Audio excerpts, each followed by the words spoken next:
Parlons un peu du procès Joseph Kabila. S'agissant de son identité qui est en train de susciter actuellement la polémique, une polémique qui est due aux déclarations des soi-disant avocats de la République qui ont été engagés pour la cause de la République dans ces procès. Mais avant vraiment de m'attaquer ou sinon de parler de ces avocats-là, j'aimerais un peu qu'on puisse revenir en arrière. Parce que comme vous le savez tous, Joseph Kabila n'est pas comme n'importe qui. C'est quelqu'un qui bénéficiait des immunités. Et pour qu'on arrive à ces procès, il fallait faire toutes ces formalités-là. D'ailleurs, je parlerai des formalités. Pourquoi ? Parce qu'en réalité, je pense qu'il y a eu une absence de conscience par rapport à ceux-là qui avaient en charge le dossier. Je parle en premier lieu ici des sénateurs. Les sénateurs qui sont censés être le sage de la République, qui sont censés être les personnes suffisamment éclairées quant aux questions de la République parce qu'ils jugent ou sinon ils parlent des questions sensibles du pays. Ces gens-là, comment et quelles ont été les motivations qui ont poussé à lever les immunités de Joseph Kabila? Est-ce parce qu'il s'est présenté seulement à Goma? Ce qui est aussi déplorable, bien sûr. Mais est-ce suffisant pour déclencher la procédure judiciaire comme on entend maintenant? Et je crois que c'est ce qui y a eu à donner même, qui donnait même l'assurance à Joseph Kabila de dire que Tshisekedi puisse prouver ce qu'il dit, qu'il est du M23. Parce que pour lui, il se disait peut-être que Tshisekedi n'aurait aucune preuve par rapport à son aliénation directe avec le M23. Et là, on nous a présenté une procédure de levée des immunités au Sénat faite par les sénateurs et qu'il y aurait eu un débat par rapport à cela. Mais je me pose la question, dans ces débats-là, qu'est-ce qu'il y avait? On discutait de quoi? Parce que d'ailleurs, c'était un débat à huis clos. Pour moi, je me disais, assurément qu'il y a des données très sensibles par rapport à la sécurité de la République. Alors ils se sont dit, mieux vaut que les débats puissent être à huis clos. Mais ils ont eu à retransmettre les processus de vote pour aboutir à la levée des immunités de Joseph Kabila. Mais quand je regarde les preuves qui sont brandies pour l'attacher au M23, quand je regarde le théâtre qui se fait autour de ces procès, j'en ai des larmes. Pourquoi? Parce que un pays sérieux, quand on veut poursuivre une personne de cette stature-là, on doit à minimum réfléchir. On doit à minimum avoir le sérieux des récoltes, des données capables d'éprouver de manière claire et nette son aliénation avec le groupe rebelle. Mais quand on brandit des vidéos tirées de YouTube, tirées des TikTok, on coupe une partie de la vidéo et puis on vient brandir une partie d'une interview que non, parce que son conseiller a eu à dire ceci, que forcément il est de M23. Mais quand vous suivez l'intégralité de cette vidéo-là du conseiller Kikaya, vous allez vous rendre compte que il ne parlait pas de son aliénation directe. Quand on dit que deux personnes peuvent avoir le même objectif, sans pour autant être dans une même équipe, sans pour autant être dans dans le même cas, les objectifs à un moment donné peuvent se rencontrer entre un camp qui est opposé. Mais ça ne veut pas dire forcément que vous formez une même équipe. Ça fait pitié et ça fait mal au fait de remarquer ça, de remarquer cette légèreté-là. Je ne sais pas comment, au niveau de l'extérieur, au niveau de l'international, comment on nous voit, comment nous sommes aperçus. Est-ce que nos sénateurs réfléchissent quand même? Ont-ils vendu leur conscience jusqu'à ces points? Comment ils sont arrivés à déterminer que non, il y a une nécessité d'élever les immunités de Joseph Kabila quant aux preuves qu'on nous a présentées, quant à ce qui nous a été dit? Parce que du moins, jusqu'avant le début de l'audience, tout ce qu'on savait, c'était les accusations qui étaient portées contre Joseph Kabila, mais on ne savait pas les faits au fait qui lui ont été reprochés ou sinon les liens qu'il a eu à établir avec ces gens-là qui sont démontrés par je ne sais quel type de preuves pour en arriver à ça. Parce que pour accuser une personne de ce genre, même de viol et autres, vraiment, il faut avoir vraiment, à minima, des preuves tangibles, des preuves palpables. Et c'est pourquoi même la CPI n'avait pas voulu de ces dossiers. Parce que selon les indiscrétions, lors de l'arrivée de Karim Khan à Kinshasa, Félix Tshisekedi lui aurait proposé le cas Joseph Kabila. Mais Karim Khan avait répliqué disant qu'il faudra des preuves très solides. Vu aussi la stature de Joseph Kabila par rapport à la CPI, ce n'est pas un dossier qu'on doit traiter avec légèreté. Et je comprends bien qu'avec l'absence de preuves solides, tangibles, palpables, on peut se rabattre sur une justice nationale qui est malade, on doit se le dire ainsi.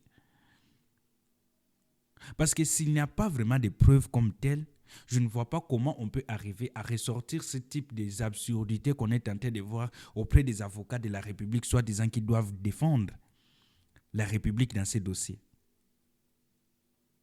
Je ne vois pas. Aujourd'hui, ils viennent nous dire que Joseph Kabila signerait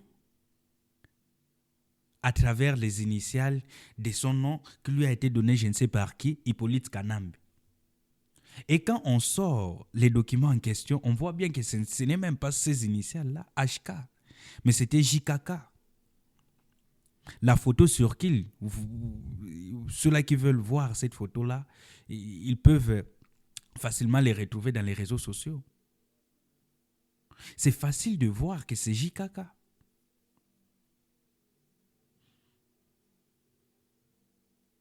Et même là, on peut descendre aussi bas. Les gens, à travers de l'argent, ils ont eu à vendre leur conscience.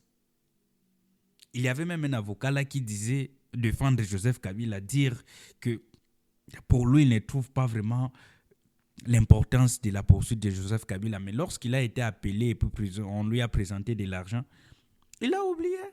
Il a oublié tout ce qu'il disait. Il a trouvé que non, c'est le moment de bouffer l'argent. Et là, on parle de lui faire dire des choses comme s'il était un n'importe qui. Alors qu'il a eu à étudier, il a eu à faire quoi, l'université.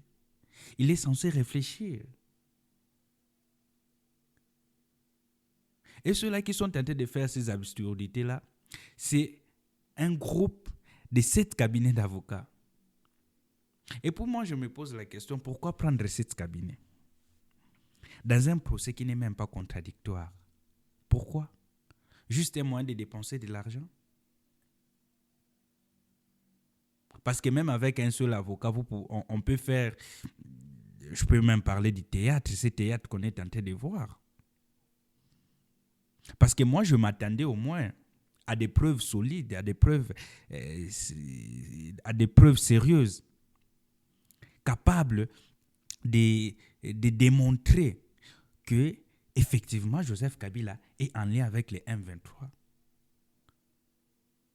Mais tout cela révèle au fait un calcul politique ou sinon une stratégie pour avoir un pion de plus dans les négociations à Doha.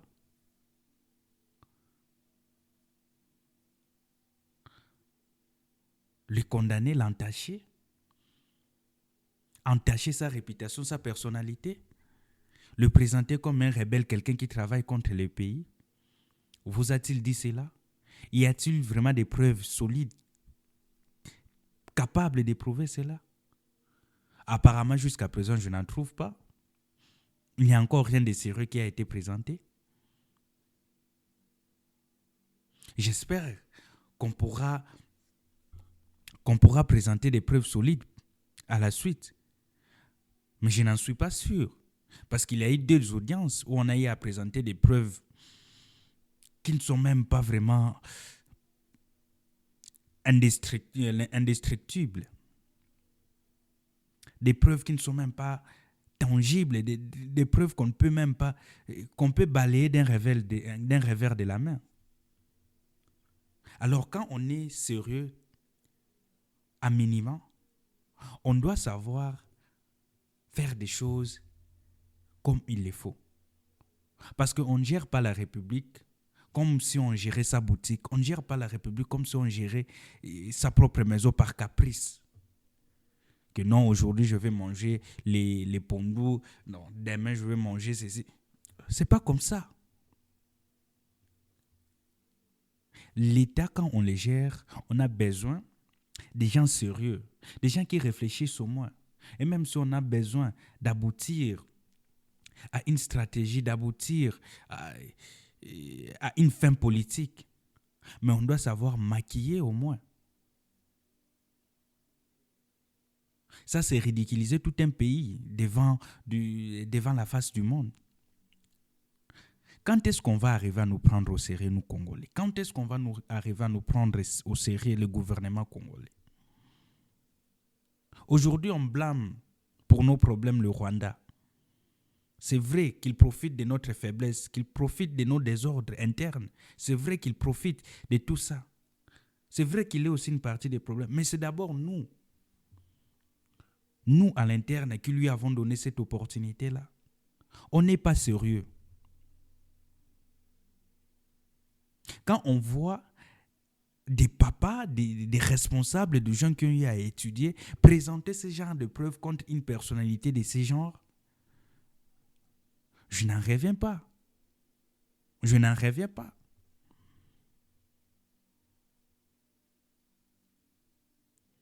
Il faut qu'il y ait un minimum de sérieux dans la gestion de l'État. L'État, on ne le gère pas comme on le veut. L'État, on ne le gère pas par des sentiments. Et au vu des preuves qui ont été présentées jusqu'à présent, je ne vois même pas pourquoi il y a eu même un huis clos lors du débat des sénateurs. Parce que ça révèle que chez nous au pays, nous n'avons pas une institution capable de défendre la population, capable de faire preuve de réflexion, sans pourtant qu'il puisse y être poussé, soit par de l'argent, soit par des intimidations, soit par un ordre quelconque. Quand est-ce qu'on arrivera où on va atteindre ce niveau de réflexion-là? Ces niveaux où on va d'abord faire passer l'État avant les individus. Quand? Moi, je ne dis pas que Joseph Kabila n'a pas dit M23. Tout ce que je veux dire ici, c'est qu'on arrive au moins à donner des preuves solides, des preuves palpables, des preuves capables d'étaler cette thèse-là. Mais jusqu'à présent, il n'y en a pas. Alors comment on en est arrivé là? Et même les procureurs qui étaient censés faire l'instruction de cette affaire, où est-ce qu'il a eu à trouver des preuves quant à ça? Soyons un minimum sérieux pour notre pays, pour la fierté de ces pays. Parce que c'est tout ce qu'on a de cher. Les individus passeront. Les individus passeront. Hier, il y avait Mobutu. Après, il y a eu Laurent Désiré. Joseph est passé. Actuellement, c'est Tshisekedi qui est là. Il passera aussi. Essayons de faire montre à la face du monde qu'il y a un minimum de sérieux dans notre classe politique, dans notre administration, dans notre façon de fonctionner. Parce que c'est ce qui séduit aussi au Rwanda. Ils ont ces sérieux-là. Nous, on n'en a pas. Et ça fait mal. Ça fait mal de voir des gens qui ont étudié présenter ce genre de preuves pour remettre en cause l'identité ou sinon la personnalité d'un ancien président qui a eu à diriger ce pays pendant 18 ans. Ça fait mal. Ça fait mal. Et j'espère que la haute cour qui est en train de siéger dans cette affaire fera preuve de beaucoup de maîtrise pour ne pas ridiculiser les pays. Si on doit les condamner, qu'on puisse au moins préparer ou sinon présenter des preuves solides par rapport à cela. Qu'on ne puisse pas fabriquer un jugement des